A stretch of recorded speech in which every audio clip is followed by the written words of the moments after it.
वो कहते हैं कि बोला एक बार हारने के बाद पुनः कोशिश करने से मत घबराओ, क्योंकि अब की बार जो तुम्हारी कोशिश है वह जीरो से नहीं, आपके अनुभव से होगी। और हार तो तब होती है जब मान लिया जाए, और जीत जब होती है जब ठान लिया जाए।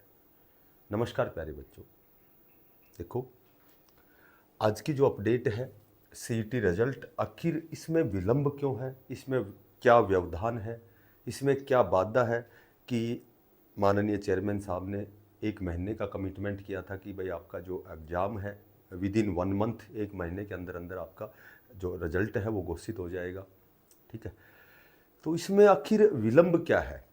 बच्चे लगातार इंतज़ार कर रहे हैं, क्योंकि जब तक आपका सीईटी का रिजल्ट डिक्लेयर नहीं होता है तब तक आपकी सी ग्रुप की कोई वैकेंसी नहीं आएंगी।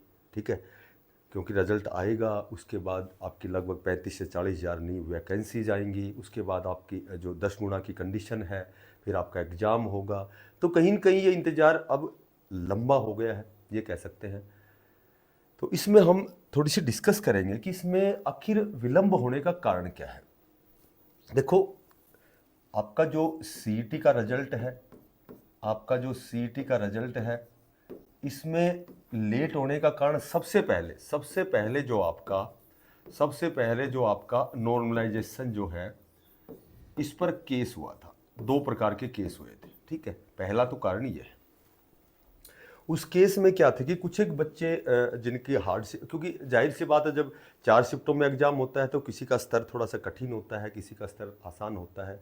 तो पहली और जो चौथी शिफ्ट थी, पहली शिफ्ट इसलिए अब हम हार्ड कह सकते हैं क्योंकि उन बच्चों को यही नहीं पता था कि किस लेवल का एग्ज़ाम होगा। ठीक है, या फिर एक तो पहला पेपर होता है और एक चौथा पेपर होता है, दूसरा होता है, तीसरा होता है, उसमें थोड़ा सा डिफरेंस होता है कि भाई पहले पेपर के बाद में एज इट इज़ उनको पता होता है कि हिंदी किस लेवल की है, मैथ किस लेवल का है, जीके जीएस किस लेवल की है।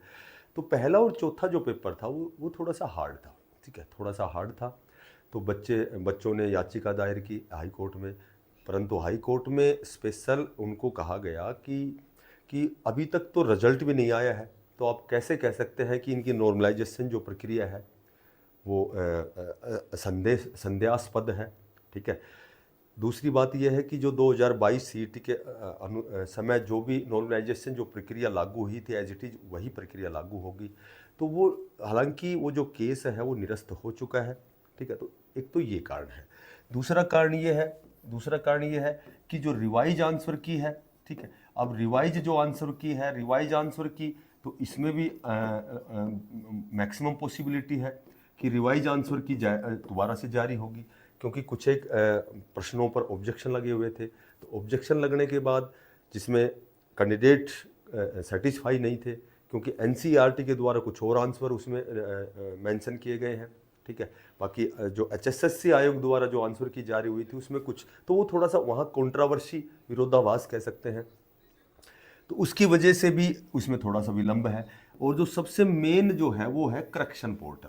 देखो, करेक्शन पोर्टल हालांकि जो करेक्शन जो पोर्टल है वो अब तक खुल जाना चाहिए था, ओपन हो जाना चाहिए था, क्योंकि बहुत से ऐसे हालांकि माननीय चेयरमैन साहब ने भी सोशल मीडिया पे आके ये ऑनलाइन कहा है कि सभी अपने डॉक्यूमेंट्स तैयार रखें। ये शायद पिछले वीक की बात है कि भाई आपका जो करेक्शन पोर्टल खुलने वाला है, जिसमें आपको 4 से 5 दिन का समय दिया जाएगा। ठीक है, क्योंकि बहुत से ऐसे कैंडिडेट हैं कि वेबसाइट जब बिजी होने की वजह से वो अपने जो कैटेगरी के जो डॉक्यूमेंट्स हैं वो अपलोड नहीं कर सके थे, उन्होंने जर्नल से फॉर्म भरे थे तो उनको 4 से 5 दिन का अवसर दिया जाएगा कि उनके लिए करेक्शन पोर्टल खुलेगा, वो अपनी जो कैटेगरी की जो सर्टिफिकेट है, डॉक्यूमेंट्स है, वो उसमें अपलोड कर सकेंगे। उसके बाद में आपका जो रिवाइज आंसर की आएगी, उसके बाद ये कन्फर्म होगा कि भाई किसके कितने नंबर हैं।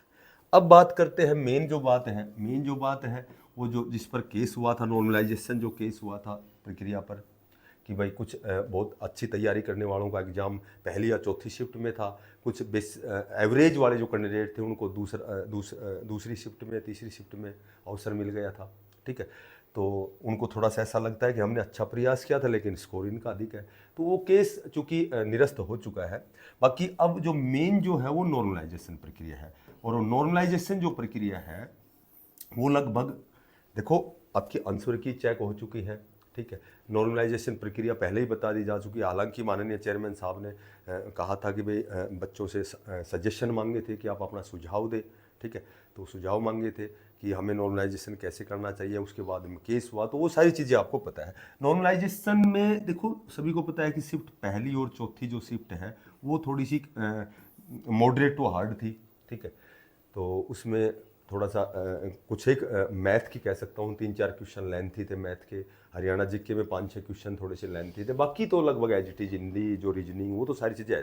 तो लगभग जो नॉर्मलाइजेशन जहाँ तक मुझे जानकारी है, आपके लगभग पहली और चौथी शिफ्ट में 7 से 8 नंबर बढ़ने की प्रबल संभावना है, मैक्सिमम पॉसिबिलिटी है कि जिसके जितने भी नंबर हैं तो उनके एवरेज स्कोर के अनुसार 7 से 8 नंबर का उनको बेनिफिट होने वाला है, ठीक है। उसके बाद फिर हम बात करते हैं कि कुछ एक ऐसे भी कैंडिडेट हैं जिनको थोड़ी सी यहाँ दिक्कत आई है। पहली शिफ्ट जो हार्ड शिफ्ट थी, ठीक है, और उसके बाद में फोर्थ शिफ्ट ये भी थोड़ी हार्ड थी। तो चूंकि जनरल में क्वालिफाई के लिए 50% मार्क अनिवार्य है, ठीक है, ये नेसेसरी कंडीशन थी, और 40% कैटेगरी के लिए थी। तो अब पहली और चौथी शिफ्ट में जिसके 35 प्लस नंबर बनते हैं कैटेगरी में, या फिर जनरल में जिसके 45 प्लस नंबर बनते हैं, तो उनका जो एग्जाम है वो फाइट माना जाएगा, क्योंकि फाइट होगा, क्योंकि जब 7 से 8 नंबर का फायदा होता है, यदि इनको 5 नंबर का भी फायदा होता है तो भी 35 प्लस और 45 प्लस वाले जो कैंडिडेट हैं वो क्वालिफाई होंगे। और अब बात करें क्वालिफाई होंगे तो किस एग्जाम की तैयारी करें, तो जहाँ तक अनुमान लगाया जाता है, एक तो हरियाणा पुलिस के लगभग 6000 पदों पर आपकी भर्ती आएगी, हरियाणा पुलिस की बात करें। और उसके बाद जितनी भी टेक्निकल विभाग हैं, एलएम है, बिजली विभाग है, एमपीएसडब्ल्यू है, ठीक है, या फिर जेई है, या फिर जेई तो हो सकता है 2-3 ऊपर भी चले जाए, लेकिन हरियाणा पुलिस और टेक्निकल जो ग्रुप है उसमें लगभग क्योंकि इसमें कैंडिडेट जो होते हैं उनका स्कोर सीईटी प्री में कम ही बनता है, क्योंकि उनका उनका जो सब्जेक्ट है वो टेक्निकल सब्जेक्ट है, तो जाहिर सी बात है वो थोड़ा सा उनकी हिंदी जीके जीएस वो थोड़ी सी कमज़ोर होती है। तो जो क्वालिफाई है कैंडिडेट टेक्निकल में, पिछली बार भी जो भर्ती हुई थी उसमें लगभग सीईटी प्री में जो क्वालिफाई था वो सारे 4 गुणा में इंक्लूड हुए थे, ठीक है, उनको मेन एग्जाम में बैठने का अवसर मिला था। अब की बार भी 10 गुणा की कंडीशन है, 10 गुणा की कंडीशन है, और बहुत सी मैक्सिमम सीटें वैकेंट है जो टेक्निकल की हम बात करें, या फिर हरियाणा पुलिस की तो लगभग 6000 पदों पर आपकी जो रिक्रूटमेंट या नोटिफिकेशन आने वाला है। तो जो भी पहली और चौथी शिफ्ट का जो भी कैंडिडेट जिसके 35 प्लस बनते हैं, 45 प्लस बनते हैं, तो उसकी मैक्सिमम पॉसिबिलिटी है कि वो 10 गुणा की कंडीशन को पूरी करेगा और मेन एग्जाम में वो अपने आप को स्थापित करेगा, और संभवतः वो अपना सिलेक्शन भी लेगा। तो अपना प्रयास करते रहें, बहुत अच्छा प्रयास स्टार्ट करें। जब भी आएगा आपका, जब सीईटी का लगभग जहाँ तक अनुमान है आपका अक्टूबर महीने में जब ये तीनों चारों चीज़ें होंगी, करेक्शन पोर्टल आएगा, रिवाइज आंसर की आएगी, उसके बाद में आपका रिजल्ट घोषित होगा, और बहुत जल्दी आपकी हरियाणा पुलिस की टेक्निकल डिपार्टमेंट की आपकी भर्तियाँ आएंगी, बड़े स्तर पर आएंगी, ठीक है। आप 10 गुणा में क्वालिफाई करेंगे, बशर्ते कि आप अपना प्रयास बढ़ाएं, तैयारी करते रहें, बहुत अच्छे लेवल की आप तैयारी करें। तो जो भी बच्चा, जो भी साथी नए हैं, चैनल को सब्सक्राइब करें, इसको ज़्यादा से ज़्यादा शेयर करें। फिर मिलते हैं किसी नई अपडेट के साथ, तब तक के लिए सभी बच्चों को बेस्ट ऑफ लक, सभी को धन्यवाद। राम राम।